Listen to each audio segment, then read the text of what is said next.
Alahady faraiky amby roapolo ny volana Jona, taona 2024.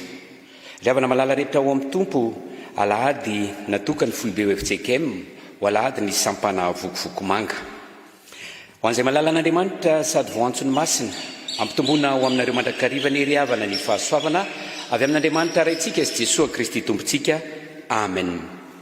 Ny Apokalipsy 5:10 andininy ka hatramin'ny andininy fahefatra, io no iderahantsika an'Andriamanitra riavana.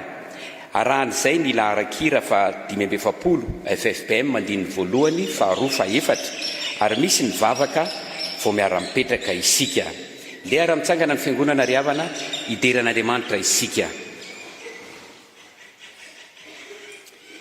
Lehibe sy mahatalanjona ny asanao Tompo, Andriamanitra tsy toa, mahitsy sy marina ny lalanao. Ry mpanjaka mandrakizay, iza no tsy hatahotra, ary iza no tsy hankalaza ny anaranao Tompo. Fa ianao ihany no masina, ary ny firenena rehetra ho avy ekoaka eo anatrehanao. Fa efa nahariary ny fitsaranao marina nataonao. Amen.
Vavaka isika riavana.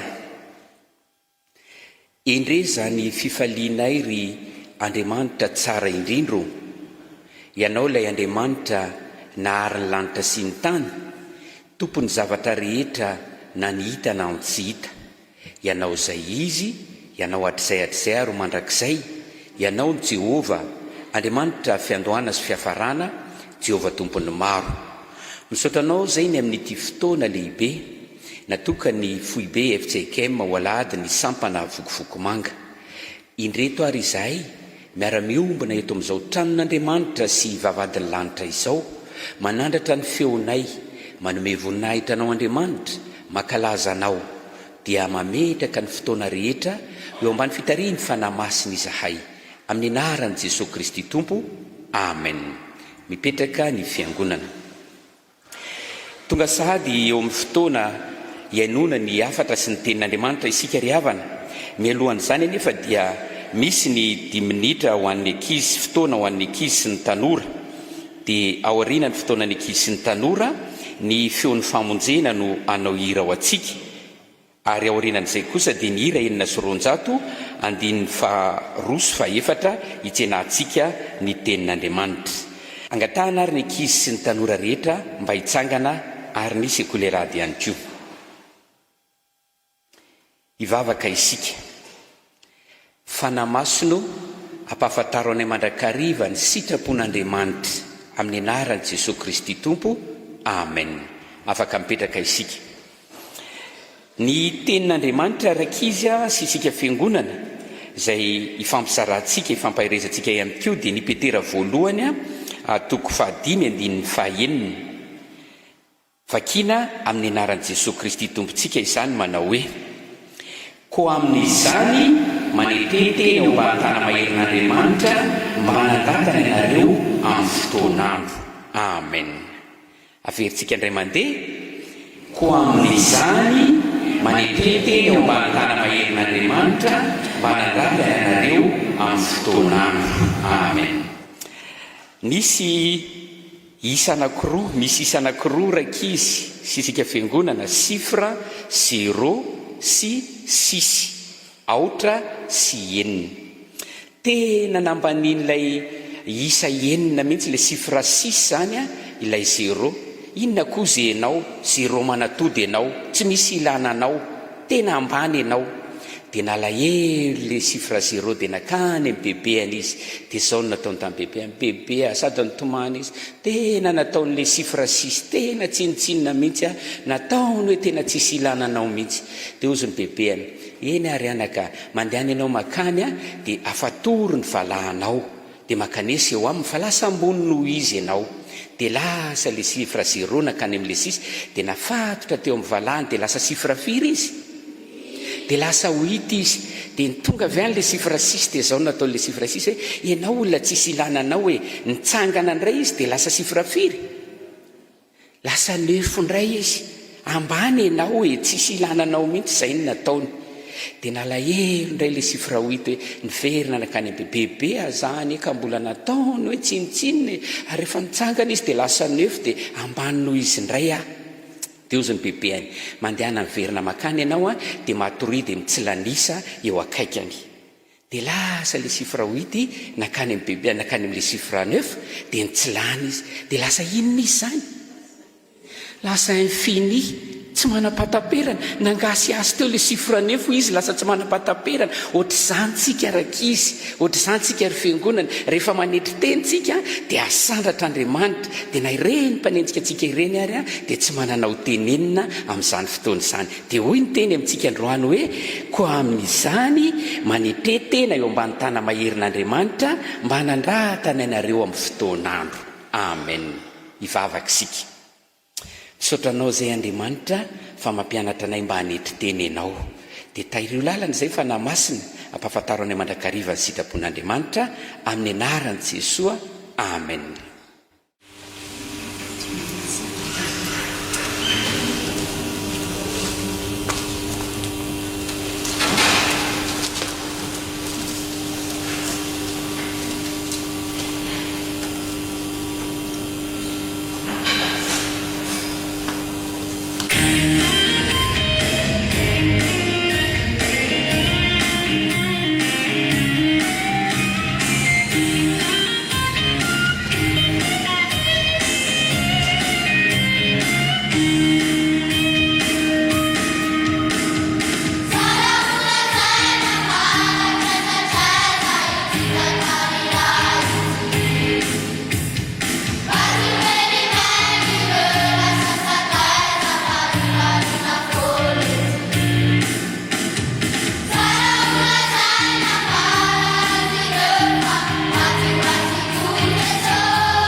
mialoha ny tsangana ny mpanompon'Andriamanitra hitondram-bavaka amaky ny teny mifanesy ry havana araka izay voalahatra ho antsika amin'ity androany ity dia ny hira laharana 424 no ataontsika.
Mialoha ny hamakina amin'ny sesy ny tenin'Andriamanitra dia andeha hiary hivavaka tsika tompoko.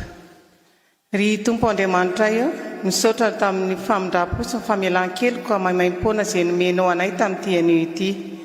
Tonga ary ny fotoana izay hamakina amin'ny sesy ny teninao sy henona ny afatra ny teninao. Fananao masina ny asa ao anatin'ny mpanomponao izay hamaky ny teny ka tsisy hodisina ho latsaka ny teninao. Io koa ny mpanomponao izay hitondra ny afatra ny teninao aminay. Fananao masina hiasa ao anatiny mba sitraponao tanteraka tokoa ny no lazainy aminay. Reto izay vahoakanao izay iain'ny teny. Eoko izay mba ho mpiay mpakato ny teny fa tsy mpiay mpanadino satria ny teninao dia aina ho an'izay mahazo azy ary fahasalamana ho an'ny nofony rehetra. Teninao dia entinay mamakivaky ty an'io tontolo andro iainanay ity. Ka tsy hiverina foana any aminao ny teninao raha tsy efa natanteraka ny nandrahanao azy taminay tsirairay avy. Aoka amin'ny fonay ho tanolona ka ndriny izany teninao izany. Ka tsy taka ny idiranay teto ny voanay fa tena hatsiary fa vita fihavanana taminao. Amin'ny anaratsoanao Jésus-Christ mahavonjy nanaovanay sy ankatahanay izany vavaka izany. Saotra Tompo. Amen. Tsoela toko voalohany. Tsoela toko voalohany ny andininy voalohany hatramin'ny fahafito. Tsoela toko voalohany ny andininy voalohany hatramin'ny fahafito. Vakina ny teny amin'ny anaran'ny Tompo. Eno izao ry antom-panahy ary mandrenesy ianareo mponina rehetra amin'ny tany. Moa mba efa nisy tamin'ny andronareo na tamin'ny andron'ny razanareo va izao? Lazao amin'ny zanakareo izao, ary aoka ny zanakareo ilaza amin'ny zanany kosa, ary ny zanakireo kosa indray amin'ny taranaka mandimby azy. Izay sisan'ny kijeja dia nohan'ny koraika, ary izay sisan'ny koraika dia nohan'ny valalavao, ary izay sisan'ny valalavao dia nohan'ny sopanga. Mifoazy ianareo mpomamy ka mitomany, eny midradradradra ianareo mpisotro divay rehetra noho ny ranom-boaloboka, satria tapaka tsy ho amin'ny vavanareo izany, fa misy firenena mahery sady tsy hita isa miakatra melin'ny taniko. Ny nifiny dia nifin-diony, ary ny vazany dia vazan'ny liom-bavy. Nataony simba tokoa ny voaloboko, ary ny tapatapahany aviaviko. Nataony nakiky koa ireny ka nariny, eny tonga fotsiny ny rantsany. Amen. Dia mbola hotoizantsika ny fanarahana ny fivaky ny teny arak'izay hitantsika ao amin'ny filazantsara ny Lioka. Lioka toko voalohany ny 9:9 ka hatramin'ny 17:10. Lioka toko voalohany ny 9:9 ka hatramin'ny 17:10. Rehefa hita dia rahantsika mamaky amin'ny anaran'i Jesosy. Ary noho nanao ny raharaha-pisoronana teo anatrehan'Andriamanitra Zakaria, ary ny fifampiasana ny antokony araka ny fanao amin'ny fosironana dia anjarany araka ny filokana ny hiditra eo amin'ny tempolon'ny Tompo ka andory dintikazo-manitra. Ary ny vahoaka rehetra nitoetra teo ivelany nivavaka tamin'ny ora fandoroana ny dintikazo-manitra. Ary nisy anjelin'ny Tompo niseho taminy teo ankavanana ny alitara fandoroana ny dintikazo-manitra. Ary no nahita azy Zakaria dia taitra loatra izy ka raiky tahotra. Fa hoy ilay anjeliny taminy, aza matahotra ry Zakaria, fa efa nohenoina ny fangatahanao. Fa Elizabeta vadinao dia hiteraka zazalahy aminao, ary Jona no anarany. Ary ho faly sy ho ravoravo ianao, ary maro no hifaly amin'ny hahatanterahany. Fa ho lehibe eo anatrehan'ny Tompo izy, ary tsy hisotro divay na toaka, sady ho fenon'ny fanamasina trany amin'ny kibondreniny azy. Ary maro amin'ny zanak'Israely no ampidiny amin'ny Jehovah Andriamanina. Ary izy andeha eo alohany amin'ny fanamasina sy ny herin'ny Eli mba hampody ny fonony indray ho amin'ny zanaka, ary ny tsy manoa ho fahendren'ny marina. Amboatra firenena voahomana ho an'ny Tompo. Amen.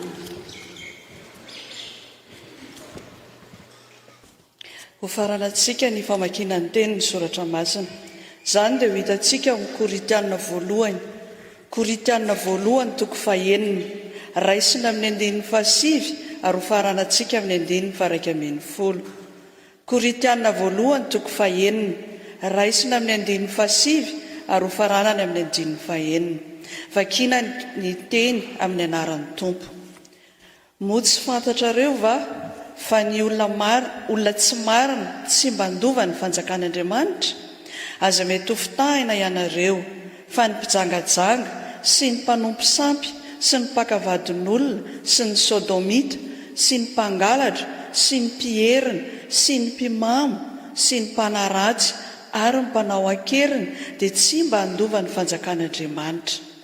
Ary efa mba toy izany ihany koa ny sasany aminareo, saingy efa voasasa ianareo, efa nohamasinina ianareo, efa nohamarinina ianareo tamin'ny anaran'i Jesy-Kristy Tompo sy ny tamin'ny fanahin'Andriamanitra. Amen. Ray masino, manasiana amin'ny fahamarinana, hitena amin'ny fahamarinana. Amen. Mialoha ny tsangana ny mpanompon'Andriamanitra izay tondra ny afatra ao amintsika amin'ity androany ity ry havana, dia andeha ara-mitsangana itsika fiangonana ka ny firana fanampiny 7:30 no ataotsika.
mahazo toeransika tompoko.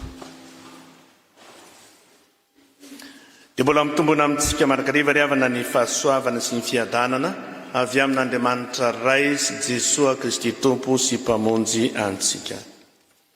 Tena Andriamanitra hitondrana ny afatra ao antsika amin'izao alahady ny sampana Vokovoko Manga FJKM izao, dia izay hitantsika amin'ny filazantsara ny lioka toko voalohany andininy 5:20.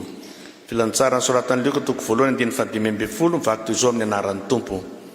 Fa ho lehibe eo anatrehan'ny Tompo izy, ary tsy hisotro divay natoka sady ho fenona ny fanahy masina antrany akibon-dreniny aza. Ho lehibe eo anatrehan'ny Tompo. Ny olona rehetra riavana na iza dia samy te ho lehibe eo amin'izay sehatra misy azy sy andraisany andraikitra avokoa. Maika moa fa amin'ny sehatra eo anatrehan'ny Tompo afalena lehibe tokoa raha tonga lehibe amin'izany. Fantatsika ny tantara fa efa nisy mihitsy fotoana ny edin'ny mpianatra ny Tompo hevitra teny an-dalana ny amin'izay ho lehibe. Ny lehibe eo amin'izao tontolo izao aza fantatsika fa tena irehariana fatratra tokoa. Fa mihoatra lavitra noho izany ny lehibe eo anatrehan'ny Tompo. Izao riavana azo tratrarina izany. Tena azo tratrarina tsara izany faniriana izany. Araka ny fepetra ambaran'ny anjely eto. Araka izay nambarany tamin'ny Zakaria mpaminany hoe fa ho lehibe eo anatrehan'ny Tompo izy, ary tsy hisotro divay natoka sady ho fenona ny fanahy masina hatrany akibon-dreniny aza. Ahoana ary no ahatrarina zany ho lehibe eo anatrehan'ny Tompo zany raha ity andiny soratra masina ity no jerena. Ireto ry havana ny fampizarana amintsika. Ho lehibe eo anatrehan'ny Tompo raha tsy misotro divay na toka. Zay ny voalohany. Io ny fepetran'ny ambaran'ny anjely tamin'ny Zakaria mpisorona raha nilaza ny ahaterahan'ny Jona mpanao batisa izy. Ny tsy fisotroana divay na toka dia isan'ny fepetra hahalehibe any Jona amin'ny mahampialolalana ny Kristy azy. Andraikitra goavana tokoa manko ny ataon'ny Jona mpanao batisa, fa izy no hanomana ny fon'ny olona handray an'i Kristy. Mba havitana io andraikitra lehibe io dia ampitaina amin'ny Jona rehefa ratra izay ka teraka ty ambonin'ny tany izy, fa izy dia ho lehibe eo anatrehan'ny Tompo. Tsy azo fotsiny anefa izany, tsy azo fotsiny izany, fa apetraka tsara mihitsy, azonina mafy le anjara toerana raha voatandrina ny fepetra miaraka aminy dia izao tsy misotro divay na toka. Rehefa arana tokoa fiainan'ny Jona mpanao batisa dia hita miarihary izany mahalehibe azy zany. Rehefa nitoro fibebana tany anefitra Jodia izy dia niaino azy avokoa ny olona rehetra, ny karazan'olona mihitsy, ny vahoaka, ny miaramila, ny mpamorietra, ny fariseo sy ny sadoseo maro, niaino azy avokoa. Niavaka tamin'ny iraka ny Tompo rehetra Jona mpanao batisa, ka maro no saintsaina tao am-pony na i Jona no Kristina tsy. Fa mazava ny filazan'ny Jona mpanao batisa ny tenany tamin'izany eritreritry ny olona mikasika ny fahalehibiazany eo anatrehan'ny Tompo zany. Izaho manabatisana rao amin'ny rano, fa avy izay mahery noho izaho ka tsy mendrika hamany fiakapany azy aho. Izy no nanao batisanareo amin'ny fanahy masina sy ny afo. Lioka toko 7:20. Tsy voateto Andriamanitra ry havana no nametraka izany fepetra zany, fa ireo nazirita izay ny voady hitokana ho an'i Jehovah Andriamanitra dia hifady divay sy toka araka ny nomeri toko 4:2-7. Rehefa mahatandrina hifady zany ireo dia hitoetra mandrakariva ny mahamasina azy ireo mandritra ny androm-piainany. Isan'ireny ry havana i Samsona izay nampiaiky ny Filistina sy ny arabela tamin'ny rehetra ny hery miavaka izay nananany, sady lehibe mihitsy. Mazava tsara ny fepetra ho an'ny renin'ny Samsona, koa amin'ny tany remy ianao ankehitriny ka aza misotro divay na toka ary aza mihinana akory izay zava-badina, fa indro hanananaka ianao ka hiteraka zazalahy ary tsy hokasehaka reza ny lohany, fa ho nazirita ho an'Andriamanitra hatrany akibon'ny zaza.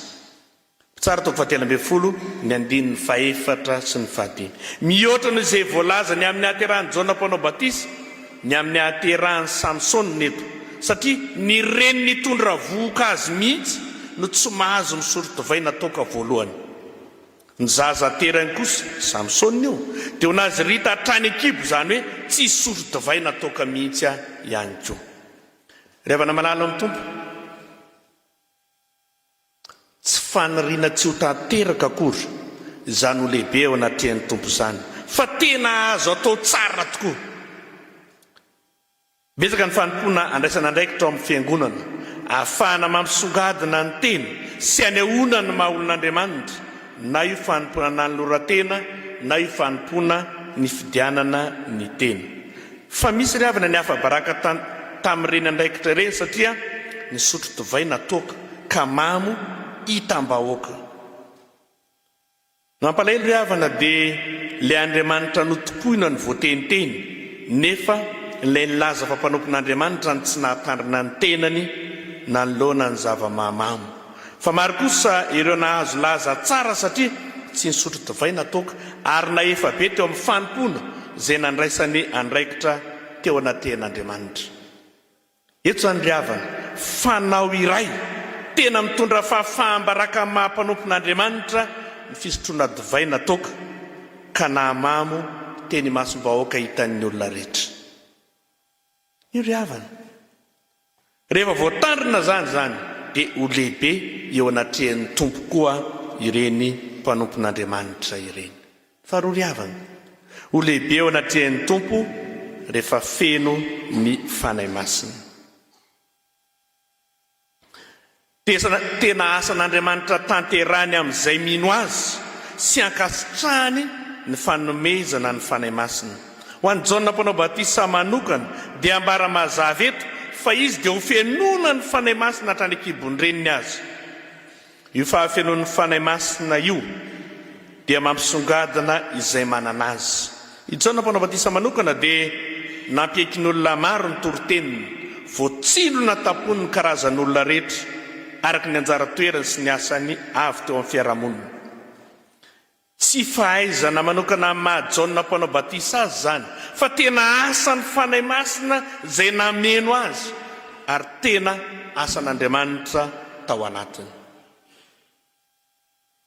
andesika ryavana hitanisa olona vitsivitsy ny songadina no ny fahafenon'ny fanahy masina araka ny hitantsika eo amin'ny soratra masina i Petera fony tsy mbola nandray ny fanahy masina izy dia tena lehilahy kanosy sary tahotra ka vitany ny nanday ny telo tsy mahalala ny Tompo fa rehefa feno ny fanahy masina kosa izy dia feno fahasahiana tory an'i Jesy-Kristy sy ny famonjena nataony ary izay nandray tsara ny teniny dia natao batisa ary tokony ho 3,000 ny olona vao nanampo isany tamin'izany andro zany asan'ny apôstôly toko 2:1-7 manaraka rehefa nahasitrana lehilahy nale mitongotra hatrany akibon-dreniny izay nipetraka isanandro teo amin'ny vavahadin'ny tempoly nitady fiantrana tamin'ny mpivavaka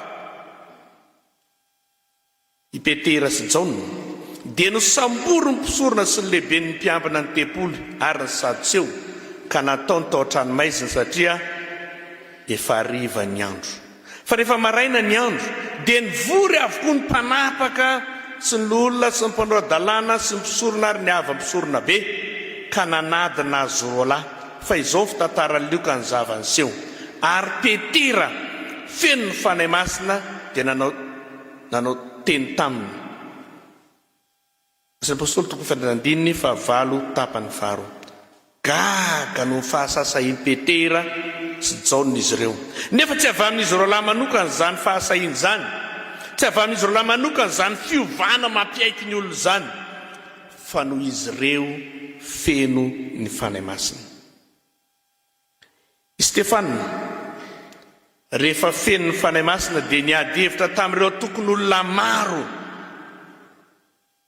no fahagagana sy ny famantarana lehibe nataony teo amin'ny vahoaka fa izao ny voasoratra araka ny asan'ny apôstôly toko 4:10 fa tsy nahatohitra ny fahendrena sy ny fanahy izay nitenenandreo nampisongadina ny Stefana ny fahafenon'ny fanahy masina tao aminy ka niany azon'ireo mpanohitra azy natao dia nitorabata azo ho fato fa ny maty any tsy miteny intsony. Tsy havita hifandahatra amin'ny Stefana mihitsy manko ireo tokony olona maro ireo no niasa ny fanahy masina nampiteny azy tamin'izany fotoanandro izany. Devana malala, tena mampisongadina izay manana azy tokoa ny fahafenon'ny fanahy masina ho an'izay mandray izany. Ny fanahy masina no andraisana ireo fanomezam-pahasoavana samihafa izay mampisongadina ny olona iray izay manana azy.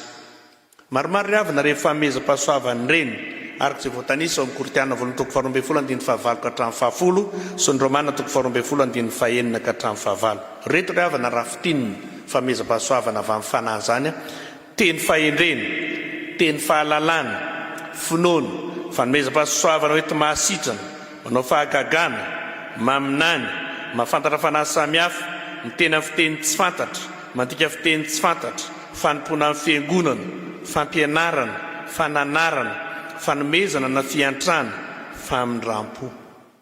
Hitan'ny olona rehetra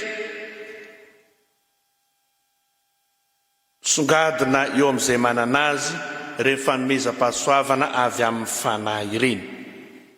Ary ireny ny jorontsika rehetra ho vavolombelon'ny Tompo izay tsy avy amintsika fa tena avy amin'Andriamanitra ampanaoviny antsika. Lehibe eo anatrehan'ny Tompo koa zany sika izay maneho zany asa mahagaga zany satria tsy vitan'ny olona zany fa vitantsika no ny asan'ny fanahy masina. Efa namanana irintsika rehetra ihany koa ny lehibe eo anatrehan'ny Tompo. Tsara ry havana zany faniriny zany ary tena tsara. Fa eto ry havana misy fepetra izay nambara tamin'ny Zakaria rain'i Jona mpanao batisa fa izay tsy misotro divay natoka dia isan'izay atratra zany tanjony zany araka izay efa nambara tamintsika teo satria mazava le Koritiana 1:9-10 ny mpimamo tsy andova ny fanjakan'Andriamanitra. Fa mahatratra izany faniriana ho lehibe eo anatrehan'ny Tompo izany koa izay feno ny fanahy masina ary io fanahy masina ao anatin'io no entiny manatanteraka ny asan'Andriamanitra na ny rahan'ny Tompo azy. Irinao ve ny ho lehibe eo anatrehan'ny Tompo? Mandihany ianao ka aza misotro divay natoka ary ataovy izay ahatsapanao fa feno ny fanahy masina koa ianao. Dia n'Andriamanitra iray ihany ny voninahitra. Amen. Rehefa nandreny teny avy amin'ny soratra masina nambarany ray aman-dreny isika ry havana dia mahatsiaro fa tsy nahatanteraka izany teny izany, mahatsiaro fa mpanota ary efa niodina, efa nivily sy niala tamin'Andriamanitra. Andeha arytsika rehetra hivavaka anaiky ny fahotantsika ka hifona eo anatrehan'Andriamanitra tamin'ny fahadisoana rehetra izay vitantsika. Andriamanitra rainay izay any an-danitro, nandreny teninao izahay, nambara taminay fa misy tokoa ny lalana tokony ho alehanay dia ny tsy misotro toaka manaiky ho tariny fanahy masina mba hahafahanay manatanteraka ny sitraponao Andriamanitra. Indrisy anefa tsy tanteraka izany, nampalahelo ny fanahy masinao aza, izany no nataonay, nanohitranao, izany no fiainanay. Tompo, miara-manaiky izahay, fa efa samy nivily sy nani koa mifona aminao. Aza ny fahatezeranao re no ananarana anay, aza ny fahaviniranao no amaizanao anay, mamindra fo aminay, mamelany elokay. Tario lalan'izay fanahy masina, aza isorona aminay ny fanahy masinao Andriamanitra, amrony fo madio izahay, avaozy ny fanahinay mba iorona marina ty anatinay, ampitio aminay ny fifaliana amin'ny famonjenao, amin'ny anaran'i Jesosy Kristy Tomponay. Amen.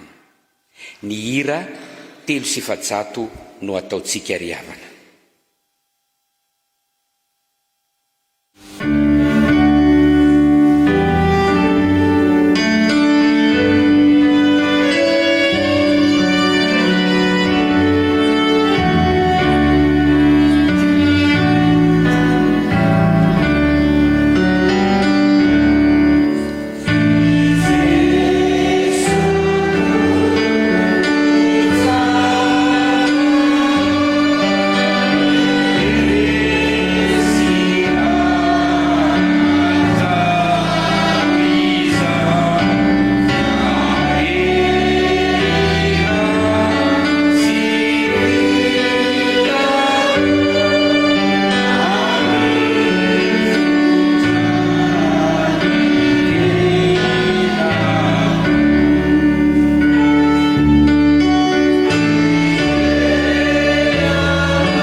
havana malala rehetra ao amin'ny tompo, rehefa manaiky ny fahotantsika isika ka mibebaka marina tokoa, dia mahatoky sy marin'Andriamanitra ka mamela ny fahadosoantsika rehetra.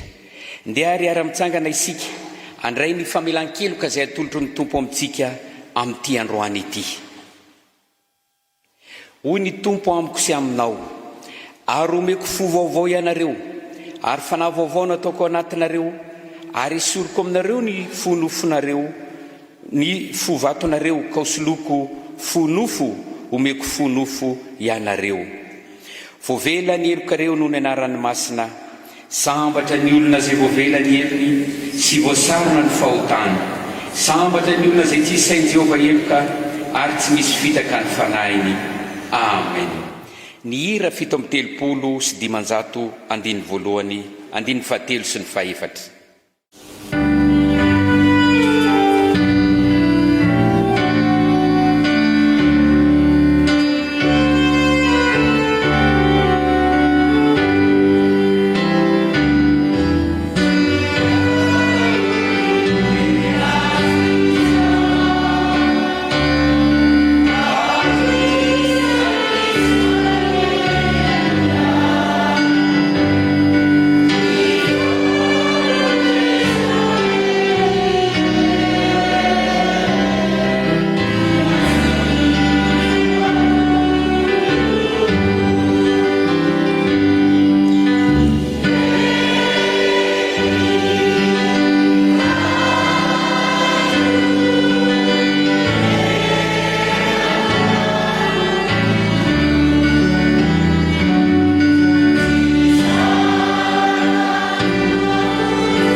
Voavela eloka ry havana dia samy ijoro vavolombelona, manambara ny fahatsaran'ilay Andriamanitra, ko andeha arintsika anambara ny finoantsika ny fanekempinoana larana fahatelo no iarahantsika.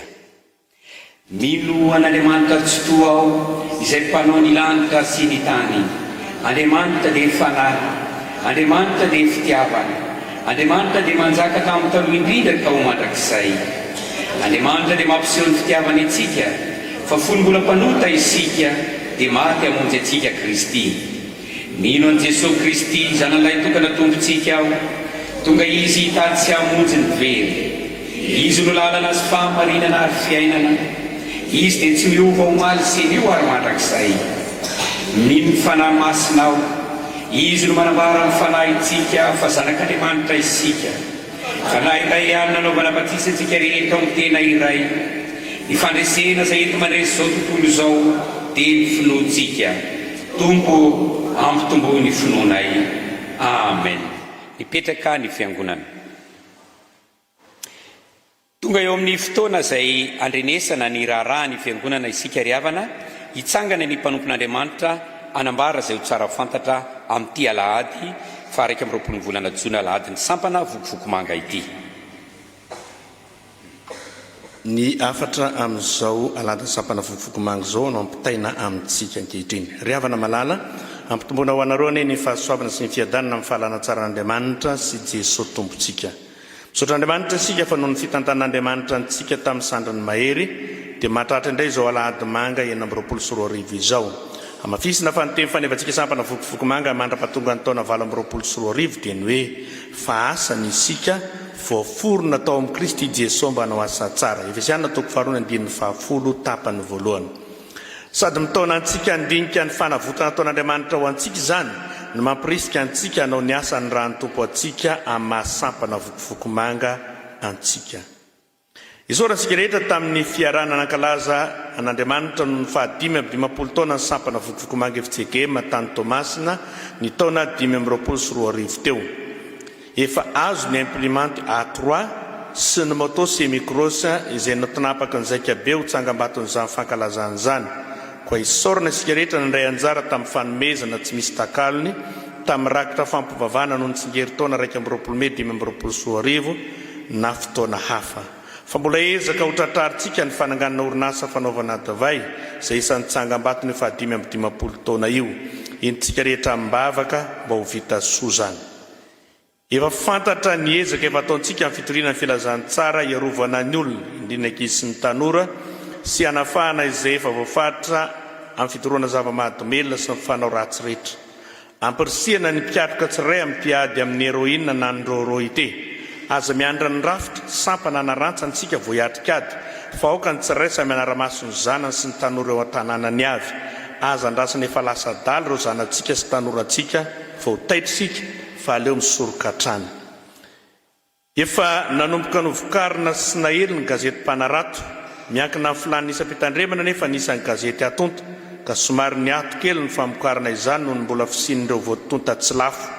Fampirisihana ihany koa isika mpikatroka sy ny sampana Vokovoko manga fitandremana andefa vaovao na izaratra ikefa nanoratra fanentanana te fanentanana nahirana tonkalina tantara fohy mba anoratra amin'ny tompona andraikitra ny gazety. Efa miaina ny vina sy ny tetikasa misy tanjona folo tsika sampana Vokovoko manga FJKM ampifanarana amin'ireny ezaka lehibe efa ataontsika sampana Vokovoko manga any amin'ny fitandremana sy ny sodapartansy sasany toy ny famokarana rakira Vokovoko manga, ny fananganana ivitoerana fianona centre de côte, fanaovana tracta sy dépliant filaharam-be tafika masina, ireny le firotsahana an-tsehatra ao anatin'ny vinantsika. Fa tanteraka koa ny komity foibe ny sampana Vokovoko manga natao tao amin'ny FJKM Nospatrana sodapartany Antananarivo andrefana ny 14 sy ny 15 janoary 2020 teo. Ankoatr'ireo asa tsy maintsy atao fampandrosoana ny sampana dia nisongadina tamin'izany ny fanoloana tompona andraikitra nafindra ho amin'ny andraikitra hafa. Ireto ary ny birao foibe sy ny tony ankehitriny. Ny filo Ranaivarosoty Arson mpitandrina, filo mpanampy Ravalso Mamontsoa Andrianaina mpitandrina dia mampitovy Henri, mpitantsoratra Rakotomanantsoa Ravinali Arinjaka mpitandrina, mpitantsoratra Mivola Rakotefy Mampiona Naivitahina mpitandrina, ny mpitahiry vola Ramanantenatsoa Stéphanie Claudia, ny mpanolotsaina Samuelina Minarno, ny tony Rakotary Jona Lalay Ntsoza Erika mpitandrina. Mbola ao anatin'ny fanatsarana ny divay mpandraisana trano sika sampana Vokovoko manga FJKM. Isaorana ireo fitandremana efa mampiasa ary entanina ireo tsy mbola mampiasa izany. Raisinay ny tsikera rehetra amin'ny fampiasantsika izany, azona manatsara trany ny famokarana azy, fa aoka tsy ho tonga any amin'ny tsy fampiasana azy ny olana madinidinika mety misy. Ampatsahivina ihany koa isika fa ho tanterana any Antsirabe sodapartany andrefana tsy minakaratra miarady ny 720 ka hatramin'ny 17 Aogositra izao ny tafika masina nasionaly tanterahany sampana Vokovoko manga. Ampitaina amintsika amin'ny fotoana manaraka ny dindinika tsara ho fantatra ny amin'izany. Dia mampahery antsika kristianina rehetra amin'ity alahady manga ity. Natao alohan'ny fetim-pirenena trano moa izy ity, ampatsahivana antsika malagasy mankalaza fety rehetra fa azo atao tsara ny mifaly tsy misy zava-mamamy zava-mahadomelona.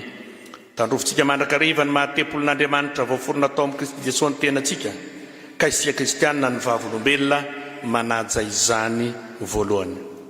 Fa Andriamanitra tanteraka izay rehetra tokony anareo araka ny arena amin'ny voninahitra ao amin'ny Kristy Jesosy. Filipianina 4:7-7 ifanomezatsoa fa 7 volana avril 2020. ivavaka isika. Isorana ianao ry Andriamanitra ray be fitiavana tsara indrindra. Fa tsy navelanao diso anjara amin'ny teninao izahay. Mba hatonga anay tokoa afaka hijoro amin'ny fahasahiana ho vavolombelonao. Fanirinay, etaetam-ponay, eny etaetam-pon'ny olona rehetra mihitsy mba ho lehibe eo amin'izay sehatra misy azy, eo amin'izay sehatra ndraisany andraikitra, eo amin'izay sehatra hijorono ho vavolombelona. Nambaranao mazava taminay fa azo atao tsara ny manatratra izany, ary fepetra tokony ataonay ho zava-dehibe ny tsy misotro divay nataoka. Fepetra ataonay ho zava-dehibe miezaka mandrakariva ho fen'ny fanahy masina. Efa nataonao tamin'ny olona maro zany, ary inonay fa tsy ho diso anjara amin'izany izahay, izay vonina sy ezaka mba anatratra izany fenitra tsara indrindra izany. Koa dia apetraka am-pelantananao ny fiainanay tsirairay avy, indrindra izahay izay maniradovan'ny fanjakan'ny lanitra, mba hifady ny zava-mamamo sy ny zava-mahadomelona.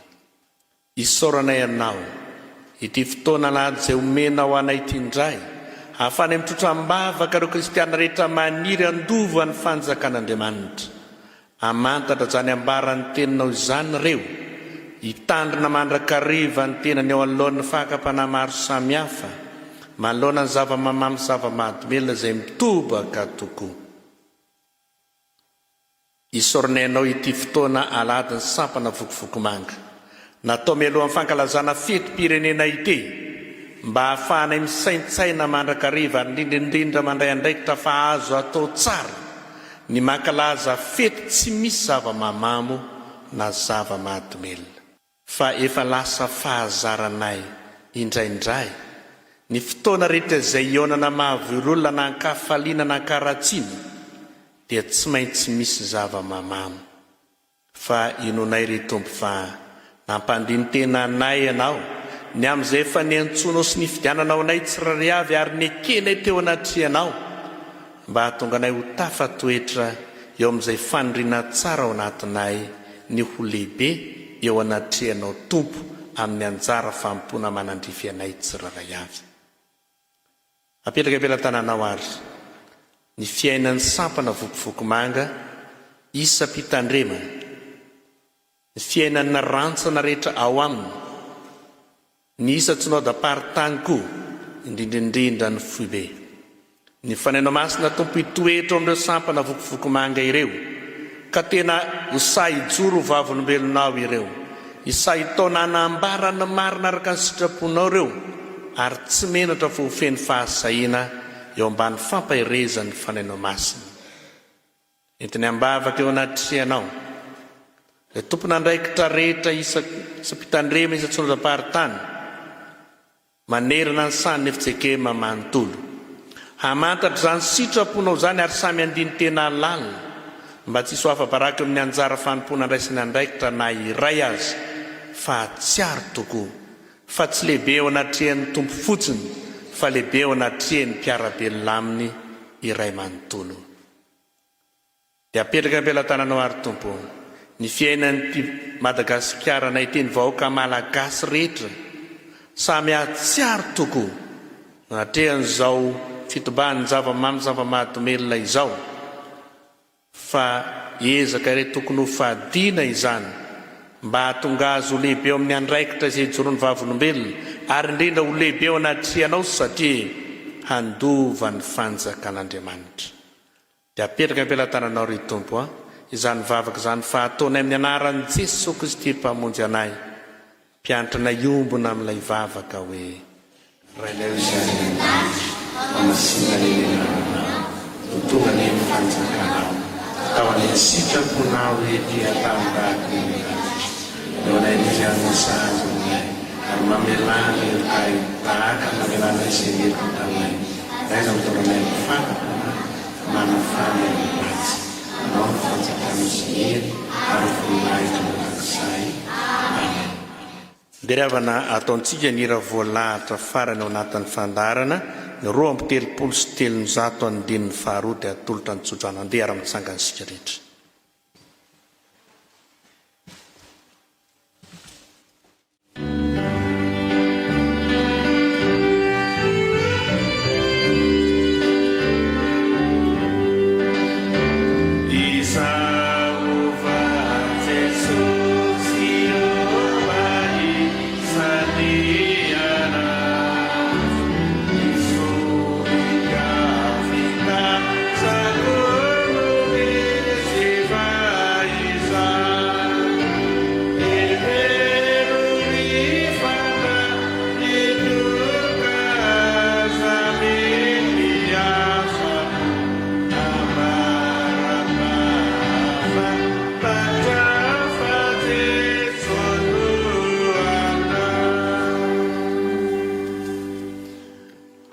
tanterahany tompo amintsika etra nitson-dranomasina fiain'ny fitehina tonona sy atolotra amin'ny anaran'ny tompo. Ary Andriamanitra ny fiadanana ny hahamasina nareo samy ho tanteraka ka hokarovana avokoa ny fanahinareo sy ny ainareo ary ny tenanareo ho tanteraka ka tsy hanantsiny amin'ny fiavian'i Jesosy Tompontsika. Amen. Petrahinareo manao vavaka mangina.